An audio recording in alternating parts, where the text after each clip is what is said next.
Okay, Don. So we're looking at your office rig here. Maybe you could go through it for us. Let's start over here. Well, it's not complete yet. I only have one subwoofer. That's a Rel T7X. Okay. I'm going to get a second one because the bass in the room is a little funky, but it's not bad. Okay. But when I have the second one with better cables, it'll sound better. Okay, so Rel T7X. Yep. Inuus Pulsar streamer right here. Inuus Pulsar. Yep. And then I have just a cheap, like a Dragon grade, like whatever USB going into the DCS Lena right here. Okay. That's a what, 13K? Yeah, it's about 13 grand. It's a great headphone DAC, and it's good for the desk because it's small form factor. Okay. This is the new Burson Voyager. This is a brilliant preamplifier. Actually has a subwoofer out, which is crazy. And it has fully differential balance. It has 10 watts of power for your headphone cans. These are HE1000s from HiFi Man. Okay. And then the speakers are DeVore Fidelity O Micro. Okay. And this is an AGD amp. I don't know what's the model. That's a Tempo. AGD Tempo. Okay. Yep. And then I have all Cardus clear Cygnus cabling for interconnects and speaker. Okay, cool. Cool. Awesome. Oh, look at that. Terminator. Got Terminator, the Trumpinator. Yeah, the Trumpinator! Nice. Yeah, look at the jacket. Yeah. Look at his jacket. That's awesome. Okay, cool. So that is this rig. It sounds pretty good. It's a little on the dark side sounding to me. But still, it's nice in the near field. Yeah, once I get a new USB cable from Crystal, it'll definitely not be as dark. A lot of that is that cheapy USB cable from an evil, rat, nasty company. We're not going to name anyone. Don's got a lot of cables. He's a cable guy. As you can see, that's a Wire World, and another one other one that you didn't like that we won't say who it's from. But yeah, we need to clean it up down there. He needs to clean it up. But Don is no stranger to cables. You can see all the cables that he uses. He doesn't. For easy listening in the stuff. office, I wanted it a little bit dark because when you're listening to headphones, you want to have it more musical. Yeah. So the speakers are secondary to the cans, and I want it to just be easier listening. I didn't want like bright beryllium tweeterland, and I got you. And I wanted it to just be a little bit more laid back. But I do need to change some cables around, fix the bass in the room, and then it'll have more resolution. Okay, cool.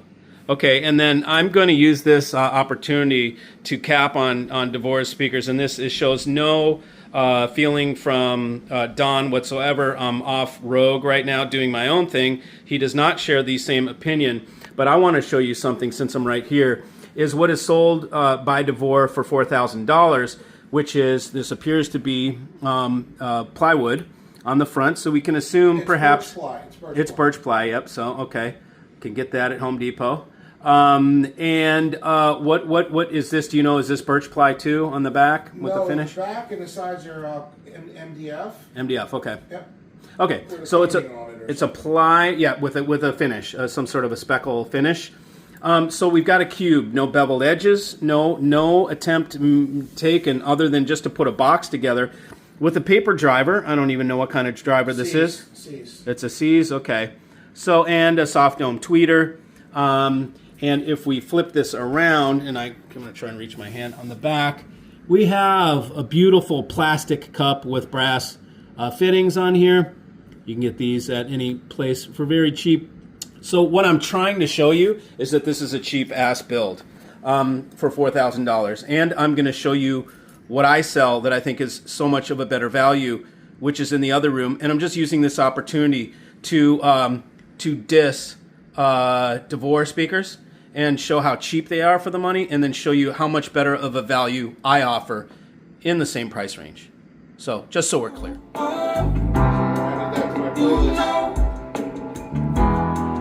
I'm coming back for more tickets, so humble, baby, you know.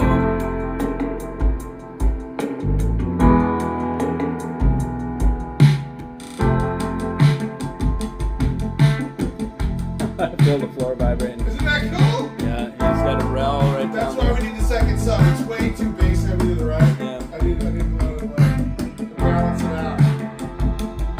The bass in this room is a little fucked up. Yeah.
really good. Sounds really good. And we're using, why don't you tell us what's in this setup? Yeah, so this is a different system. These are obviously the Fisher & Fisher. I don't know what the model is. SN70. SN70. Yep. This is a Mod-Right hybrid amp that has a tube input buffer, a solid state output. It's 225 watts. This is an Orlick Aries G 1.1 or 1.2. And this is just a cheapy Mytek Liberty 2 DAC. Cheapy little Mytek. How much is that? This Like is $1,500 bucks. Yeah, I mean, and it sounds killer in here, bro. Yeah. It really does. I mean, this system kicks. Okay, so now I'll use this again to show you. We're a little dusty, but okay. So here's for $4,500 from Fisher & Fisher, and yeah, maybe you get a little off. So $4,000, $4,000. 1 inch thick slate, pure slate, pulled out of the earth, as you saw. Look at this tweeter with a nice. It's like a Dyne Audio SATAR tweeter. I don't know what they use in here, but these are special drivers that they use that are made for them. And then if we come around the back, and this just tells about what the designer has in mind. Look at this, a full aluminum plate, beautiful binding posts, not cheap ass, brass ones. These are actually silver. And the internal wiring is really good. I can only imagine what kind of crappy internal wiring is in those other speakers. But this just tells you about what the company is after, what their integrity level is, and what they're trying to either bring to you or steal from you. So, just thought I'd make that point, because I can't stand John DeBoer. Oh, I can't say that.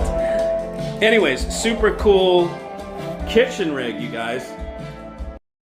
Okay, so Don, what kind of cables you got? This is a pretty massive power cord right there. Yeah, that's from Voodoo. That's a Voodoo cord. Classic. Voodoo makes great power cords. Classic, yeah. And then what is that power strip? That's a Cardis power strip. Cardis power strip. I love Cardis stuff. They make some really good gear for the money. And I'm just using cheap Shinyana cables for the Orlick. And I'm using a Synergistic Research power cable I had custom made for the Mytek. Oh, okay. Ted Nenny. And then a DH Labs power cable for the for that. It's a hodgepodge of spare parts. Yeah, it's working though. I'm using a terrible DH Labs USB that sounds just really good in this rig. Yeah. I mean, this is kicking. I actually like this one better than the other rig, even though the other rig is literally 1/10. The other rig is a lot more expensive. Yeah, the other rig's a lot more expensive. But this is, to me, got good punchy dynamic, and it's tight. It's got a good grip. I also got more room in the kitchen because it's midfield, so I needed a more powerful speaker. Yeah, that makes sense. I'm coming back for more. Take it slow. I'm burning, baby, you know.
Okay, so this is the good shit.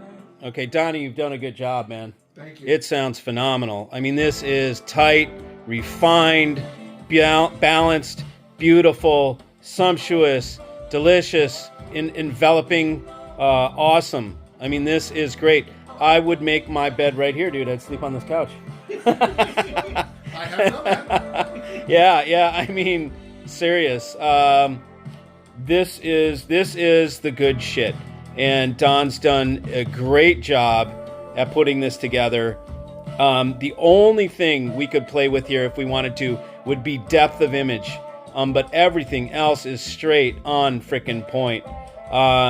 It is really, you know a good system when you feel it's like recharging your batteries. Yeah. You sit and this energy's going, and I'm soaking in the energy, and I can feel my body like filling up with juice and energy. It's like it gives me it's I don't know, like meditation or something. It's feeding me, in a way. So let's go through all the beautiful stuff that's in this. Okay, go ahead. These are JL Audio Fathom 212s. These are like 3,800 or 3,600 watts a piece. And look at all the tunability. See all those dials you can use to set these, to get them tuned, and you've done a great job of blending them. Because they're very, very well blended. So all these dials and all these settings help you seamlessly integrate a subwoofer with something like this Rockport, which is, well, I'll let you go into. Atria 2. Okay, tell us more about this. This is actually their cheapest speaker they make. You're kidding. But their cheapest speaker starts at 40 grand. 40G. It sounds really good. It sounds like it. Yeah. You know what I mean? I mean, it does not. And these were a little more because of the custom white finish. Yeah, and what do these things weigh? They got to be a lot. These are 180 to 160 pounds a piece. Listen. See, there's no vibration. Yeah, it's MDF with a polymer on the outside or something. No, it's HDF and then another HDF high density box in a fiberboard box. Okay. With a viscoelastic material in between. And these are actually beryllium tweeters, and they don't sound like beryllium tweeters. The way they blend them, they really do make a good speaker. They're all handmade. Yes.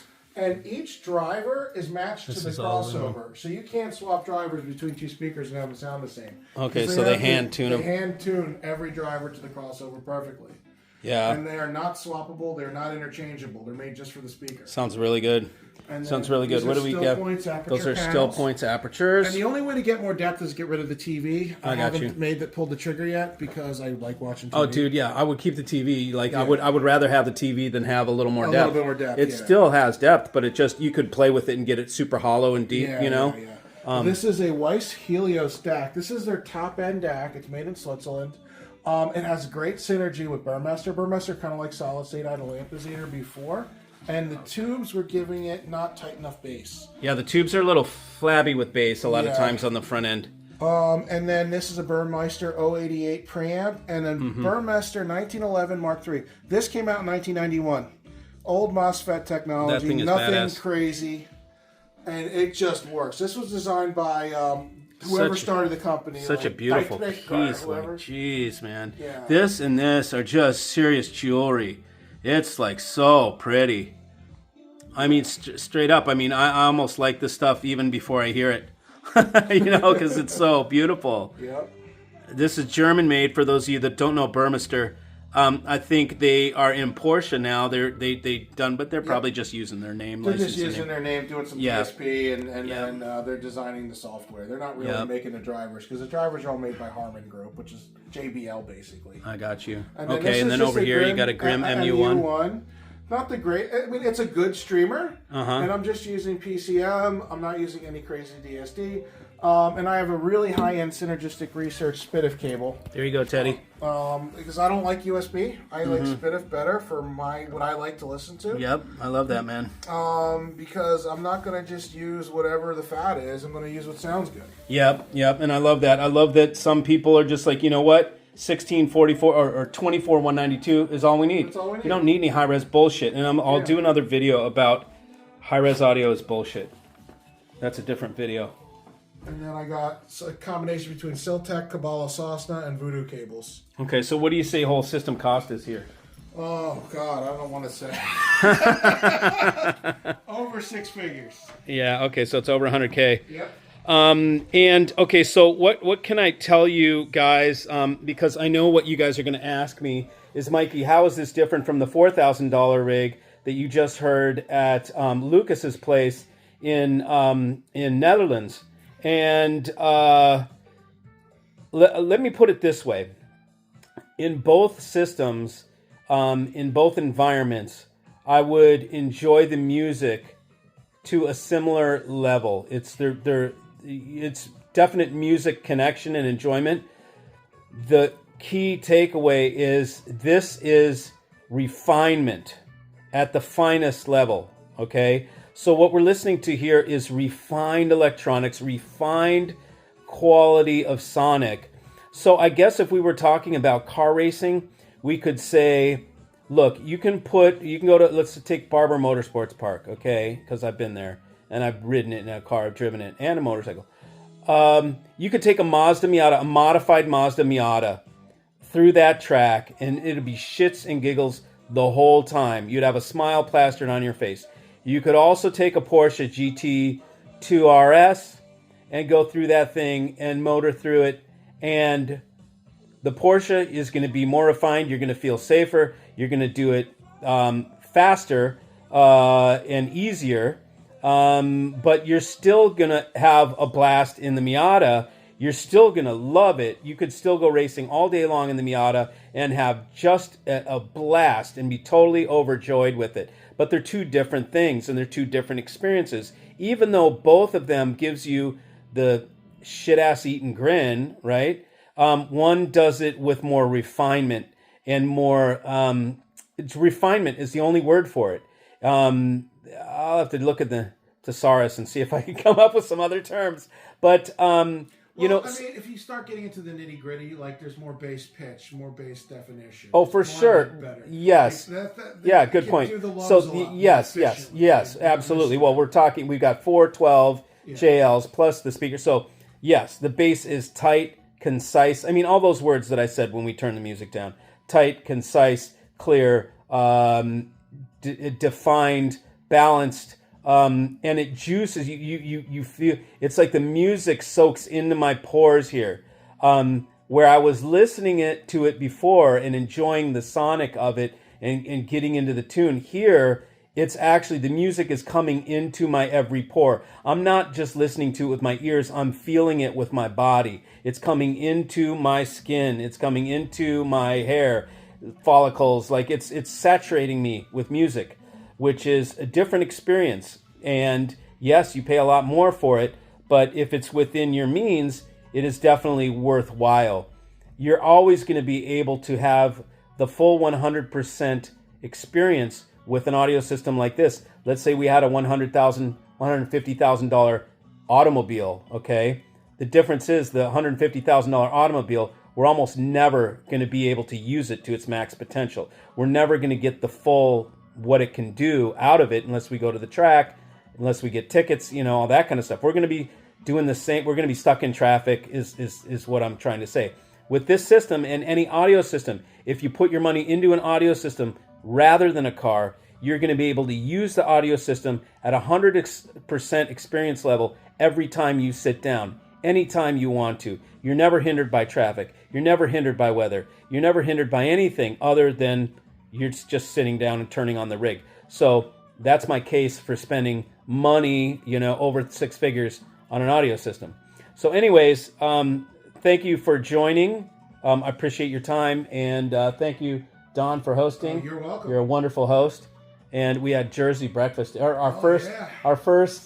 He tried pork roll. I tried pork roll. The first time. Taylor ham pork roll we had with scrambled eggs. It was actually phenomenal. I don't know how I enjoyed it so much and why I enjoyed it so much. Maybe because it's good. Because it's good. Made in Trenton, New Jersey. Yeah, made in Trenton, New Jersey. So it was awesome. So anyways, thanks for joining. I'm back in the U.S. You'll see more videos soon. See you. Okay, and forgot to mention, we got a Lampositor. What is this model? It's the Baltic 2, but it's modified. Baltic 2 that's got some kick-ass caps and been upgraded. Caps, new old stock tubes. Some kick-ass shit. This is available for somebody that wants a kick-ass $4,500 piece. He'll sell it to the tribe for $4,500, right, with all the full mods. Maybe better if you work with him on it. But anyways, check it out. It's a killer piece, and it is available. Just get in contact with me. I'll put you in touch with Don. I don't make any on the thing. I'll just put you in touch with Donnie. It'll be a tribe deal. See you. Okay, and Don is beyond just doing home audio. If you can look, we got his 2025 M4 with a system that he just put in. These are the full caliber Williams, And you got something on the kicks or in the doors? Or? Yeah, they have Focal Utopia M drivers. There's a 3-inch in there, and there's an 8-inch underneath the seat. Look at that beautiful interior. Dude, this car is sick, bro. It's crazy. Can't wait to drive it. I know. Like how I'm foreshadowing that I'm going to be driving this car? Now, granted, this has got an orange cover for it. And to match it does look pretty when it's all done. I mean, I could send you some stills so you can put it on the video. And you can see the damping, and look at the wiring. Look at the wiring this guy does. This is a kick-ass install. I'm looking at this going, wow, this guy is tight, man, with his stuff. Let me pitch the... So if you're in New Jersey, this place is called Sound Auto in Hamilton, New Jersey, and these guys will do some kick-ass work for you. For sure. I mean, yeah. Yeah, we're going to look at the ride. This thing is sick, man. Tough car, man. God, I want to rip. And here is the custom trim panel that matches the interior that is going to go. That's suede all around here. Suede, leather. And then leather orange wrap with a substrate that has that indentations. Dude, that is going to look sick. That's going to go right in here. Yeah, this is heavy, dude. All MDF. It's all held together by magnets. Yep. Sweet. You're doing a real nice job. Dude, this is going to be epic, dude. Yeah. Too bad I wasn't here a couple days later. We'd be ripping around, getting in trouble, Yeah, getting tickets. See you.